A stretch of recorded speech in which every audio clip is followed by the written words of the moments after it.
found that that adversity as a challenge, and we could convert that into an opportunity. Okay. Right? Yeah. So I don't allow failure to come.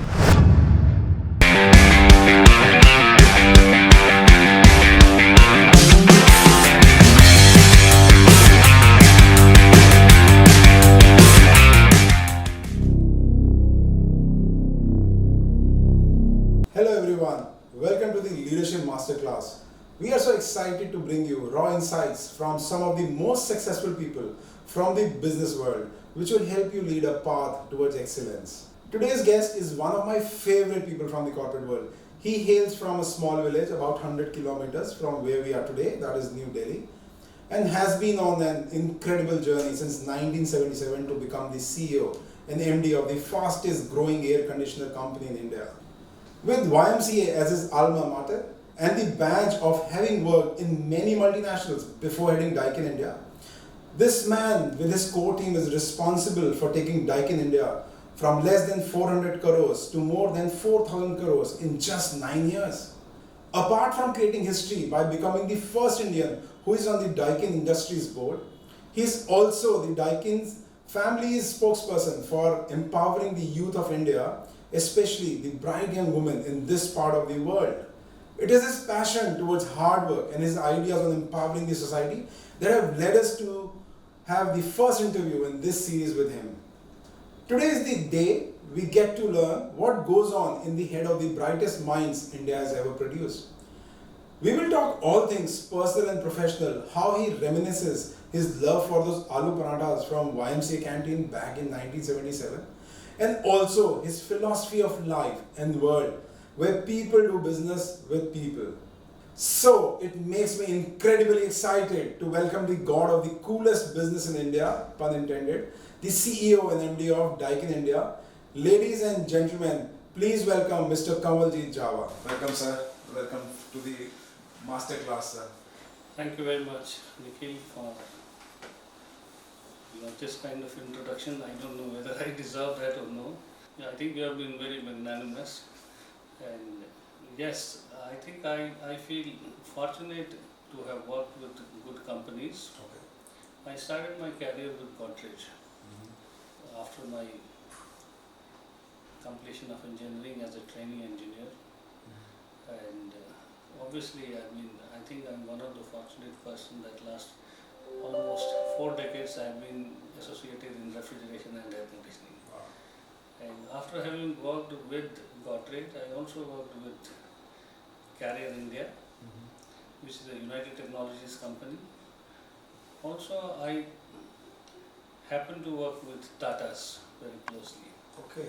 And after working with multinationals, also Indians conglomerate, I got the best of the best company, which is Daikin now, which is globally operating in 150 countries, and we are number one HVAC company. Okay. And we have moved from 6 billion to almost $23 billion worldwide. Wow. Incredible. So I'm happy to talk to you. I've always enjoyed meeting you and Mr. Bansal. So when he spoke to me that I should give you a talk, I'm not too sure whether it is going to help you or no, but I cannot say no to you. Okay. Thank you so much. I think people are waiting to hear stories from people like you, who are one of the finest minds India has ever produced. So Mr. Jawa, what is that one thing which is capturing your mind right now at this stage? What is that one idea? Well, in real air conditioning, I got down in 87. Okay. Before that, I was in refrigerator industry. And that time, in fact, since then I am looking at the penetration level of Indian air conditioning is still very, very low. 93% of the market is still untouched for air conditioners, AC for common man. And integration of ACs with artificial intelligence and Internet of Things. So before I retire, it is my wish that I should try and do something for a common man to give an air conditioner. That's amazing. IoT with air conditioning. That's amazing. That will be first in India. So, Mr. Jawa, we have met so many times. I have seen you in so many seminars. We have also attended. You were very gracious. You invited us to have a meeting with IPL team with Daikin as a sponsorship. So where do you get this energy? Where do you get this enthusiasm? So I want to know the secret of your energy and enthusiasm, because you are managing a 4,000 crore plus company, and in spite of that, I remember at even 9 p.m. you were like a child. You were so hyper excited. So where do you get this energy, Mr. Jawa? No, I think it is right from beginning. I would say that I have been very fortunate, and this energy I get from my people. Okay. People who have signed up with me for a common goal. It is that I always keep looking at how to do and achieve that vision what the corporation has set for me. Okay. All right. Great. People gives you energy. Great. All right. So let me take you back to your first job. When you graduated and you joined an organization. So when you were graduating, when you were in the final year and you were looking out for a job, so what is it that you are looking out? Like for example, in today at NDIM, the students are confused. Should they go for brand? Should they go for money? How should they choose their career? So how did you choose the career, sir? First and foremost, I have to be very honest that that era when I started my professional career, there were not many options available. Okay. Right? Yes. Today in internet era, you have many options. Yes. But yes, money was never the driving factor back then or ever in my life. Driving factor was to join an organization with a good reputation, which provides you a good work, and job satisfaction and long-term commitment to the organization goals. I think as you grow more experience in your professional life, new challenges excites you more than the big fat pay package. So always I keep preaching the youngsters that the driving force should not be money. The driving force should be your satisfaction. Okay. Be contented and keep trying for better. Okay. And so when you were young, so what was the role of your parents in in shaping your life? How did they help you? See, family always supported in whatever I wanted to do. They never tried to influence me against my will. And I follow the same principle to my kids today also. I have learned a lot from my family, I had a good fortune of having good mentors in early part of my professional life. Loyalty, respect, patience, integrity and discipline. And I think these have helped me guide my career in the right direction, apart from the support which I got from my family members. Oh, wow, amazing. So it just reminds me, even I talk a lot about having mentors in life. So, one common question which youngsters have, that how to find a mentor. It is so difficult, whom to approach, how to approach. So how did you find your mentor? Your early, in early years, how did you find? I didn't go out scouting around. Okay.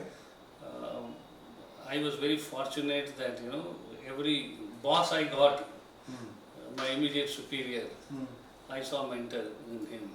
Okay. And it just happened that I got across in one common function, a social function I would say. Okay.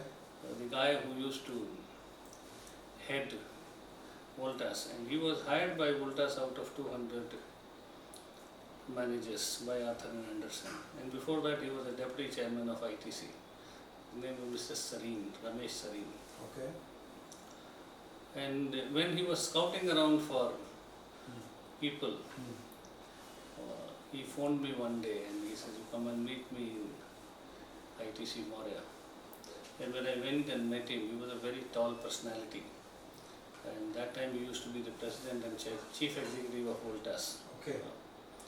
And he says, I'm going to offer you something which you cannot say no to me.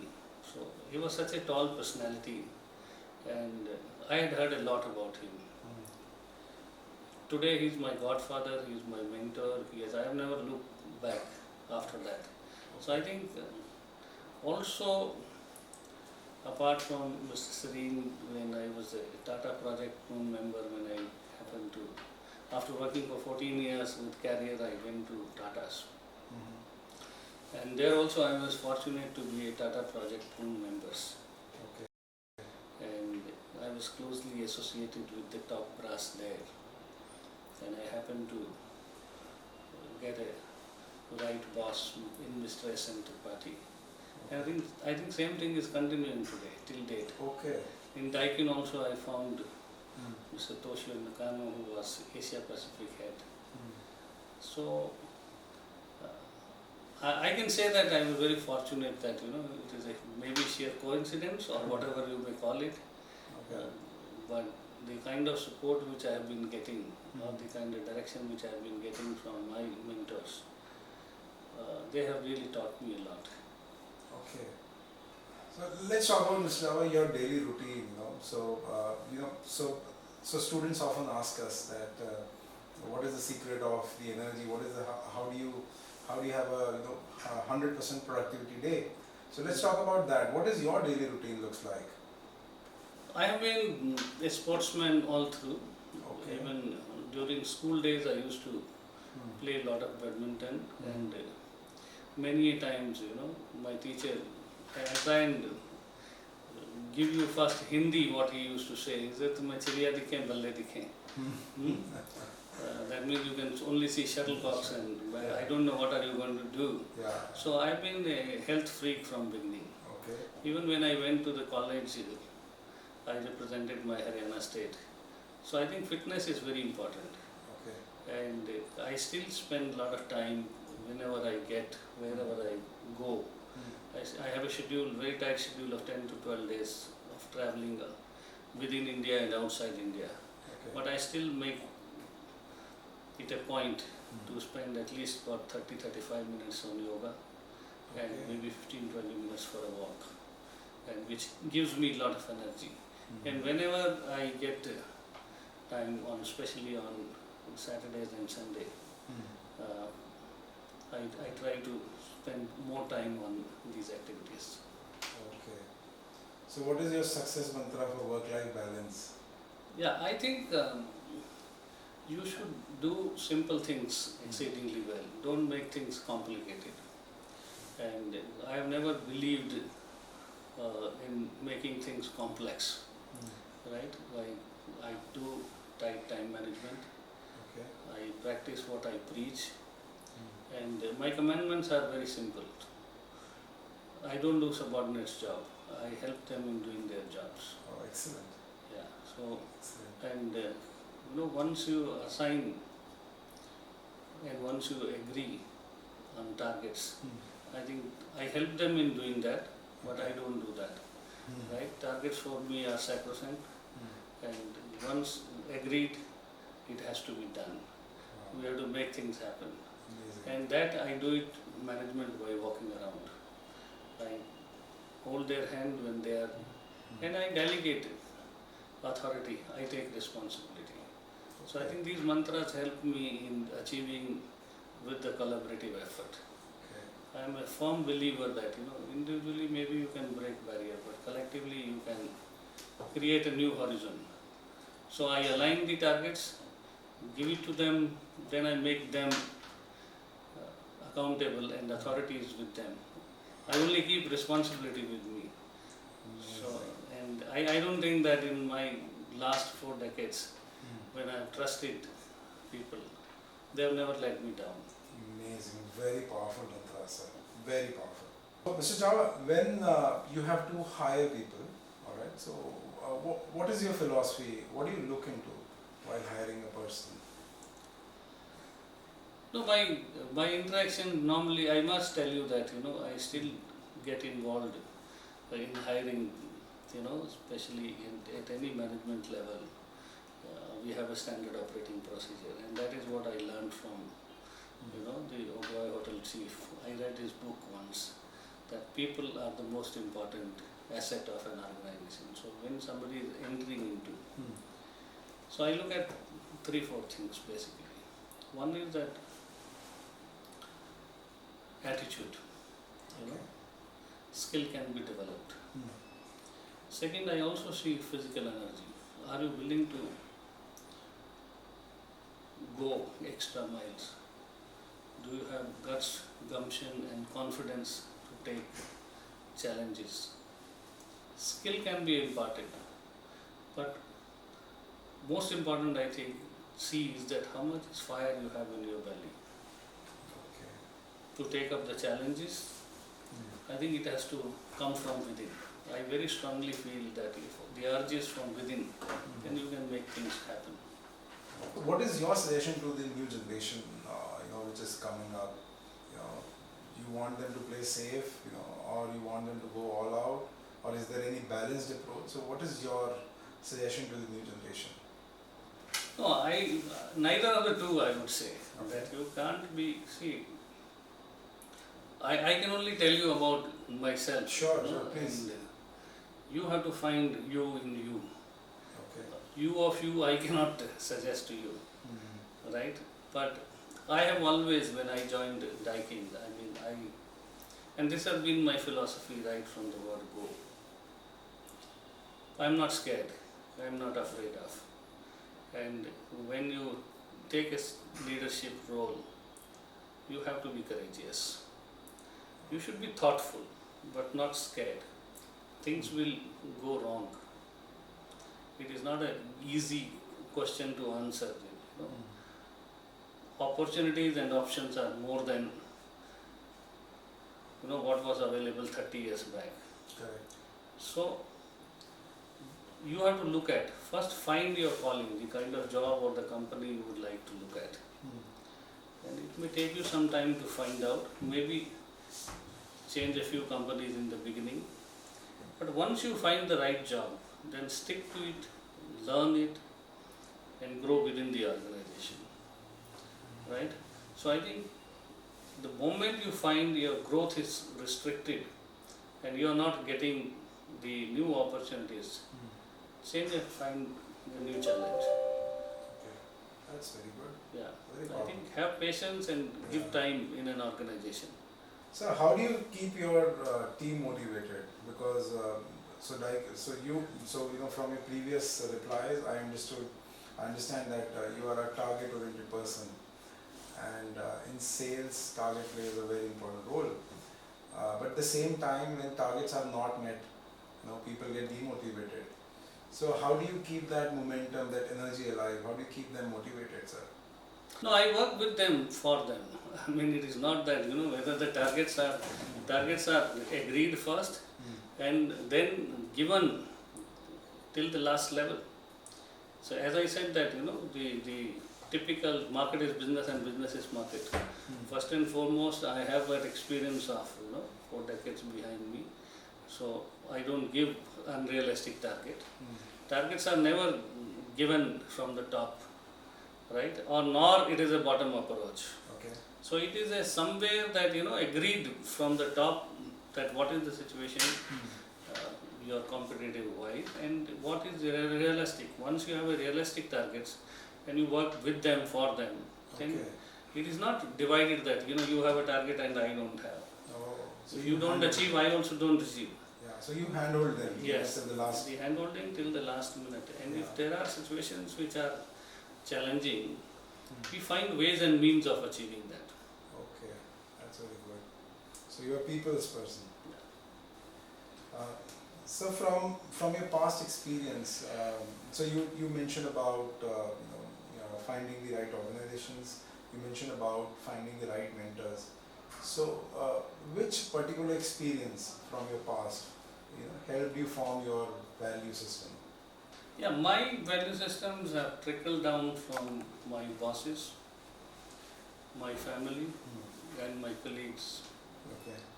And in Godrej, in Tata, I learned how trust can be a valued system for a company. And in Daikin, I have learned about the power of people-centered management. There are a lot of similarities in Indian value systems and Japanese value systems. Okay. Philosophies of life, the trust. Hmm. Once they, I think, trust you, then they can go to any hilt. And the onus is on you to prove that you are right. Okay. Great. Yes. But right, even I work in Japan side, so even I can vouch for what you just said. Exactly. Trust is a very big value system. So what is your, so obviously you have been you had an incredible journey, you have been so successful. So what is that one big failure, which happened in your life? What is the biggest failure in your life? Because we are very curious, everyone is very curious, do successful people fail? So can you please elaborate? See, failure is a word in your mind actually, if you ask me honestly. Each failure is a stepping stone for success. Professional life throws many challenges, and difficult situation. It's not always rosy ride. There is a night and there is a day, so you have to taking challenges as a part of life and getting up from downfall is most important thing. So I have learned from every challenge, and as I said that because whenever you actually go, what is the definition of failure? I mean, I keep challenging that, the definition of failure, I have not found that. Okay.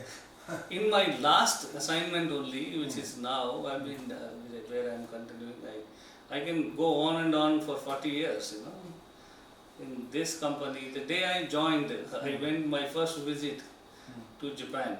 Okay. And there was a tsunami when we were yes. importing materials from there. Okay. So, surely and certainly you can see that I would have failed because I would not have been able to fulfill my commitment to my people, Yes. right? Yeah. But I found that that adversity as a challenge, and we could convert that into an opportunity, Okay. right? Yeah. So I don't allow failure to come. Yeah, I remember I was reading about this incident where your cost of lifting the AC were more than the cost of the AC. Yeah, that happened in the very next year in 2011. Okay, when you joined. When we had, 2010 was tsunami, 2011 there was a flood in Thailand because we were procuring material from Thailand. Okay. So we did not allow that failure to creep in. We went to Malaysia to pick up stocks. Wow. Amazing. All right, sir. Sir, how do you, how do you help a new employee when any new employee joins in? How do you orient this person? Whenever any person joins Daikin, how do you, train that person and introduce that person about the culture of your organization? Because every employee comes with a certain mindset because of their past experience in different companies. So, what is your approach towards that? No, I think when people, are you talking about lateral appointment or you are talking about the freshers? Lateral appointment, sir. Lateral appointment. Yeah. So we have a very structured system. Okay. Not only Daikin India but also Daikin Japan. Every year we recruit people from all over the places. Okay. And there is a very structured training program for them. We call it as an induction program. So every person joining is welcomed by a joint committee of all the HODs, Okay. and we have that in a very structured forum. We welcome as a family member because Daikin is a big family, and we tell them the very basics that Of course, there is no replica of hard work and all, but what we try to tell them that what is the company's ethics policy, what is the company's goal, what is this company known for, what are the value systems, and they are put into almost 6 months. The freshers are put on to 6 months induction program in various departments. Impressive. And laterals are also, we have a separate structured program for them. Okay. So people development has been one of the critical success factors. When Daikin started also, the leadership was established through products, people, system, service and brand. and skill enhancement. So it is a company's responsibility to welcome an employee Sure. who has come with a positive attitude, and then skill enhancement is being done at all levels, right from trainee to the general manager or the vice president who joins. Okay. Great. So you have had a very successful run. You have reached to a very a very good position. What is your message to the leaders of today? What is that? What is what is that characteristic every leader should possess? What is that? I think again I go back onto the basic. Okay. Money buys you a problem. So don't run after money, but remain hungry for challenge. Don't switch jobs on the drop of a hat. Commitment and discipline is very, very important to sustain a long-term professional life. Have the guts and gumption to try new things and follow your heart. Listen to your seniors. Their experience is valuable and important. Last but not the least, I think this I have seen even working very closely with top Tata leaders or even the UTC or the ITC, where I have been closely associated. Remain humble and grounded, no matter where you go and what you achieve. It's a very deep. And treat every employee every employee or every channel partner or every associate as family. Family is the most important thing. Wow. Once you create this culture of family, I think people are there to support you in achieving your goals. Very impressive. Amazing. Amazing. Alright, so what is that? Give me one word which best describes you. There is no substitute to hard work and no shortcuts. Thank you so much, sir. Thank you so much. Alright, thank you so much, sir. Thank you for your time. It's an honor to hear from you, and I think we are very fortunate that we are opening Leadership Masterclass with your interview. Thank you so much, sir, for your time. No, I get a lot of energy when I interact with the youngsters, and I hope it helps. Okay guys, you are now at the end of the video. I hope you gained a lot out of all the learnings our guests shared. I want you to apply everything you have learned in your daily routine to solve the challenges you face. I encourage you to share with us your best learnings from this video. Subscribe to this channel, like this video and share it in your network. And I'll see you guys in the next video.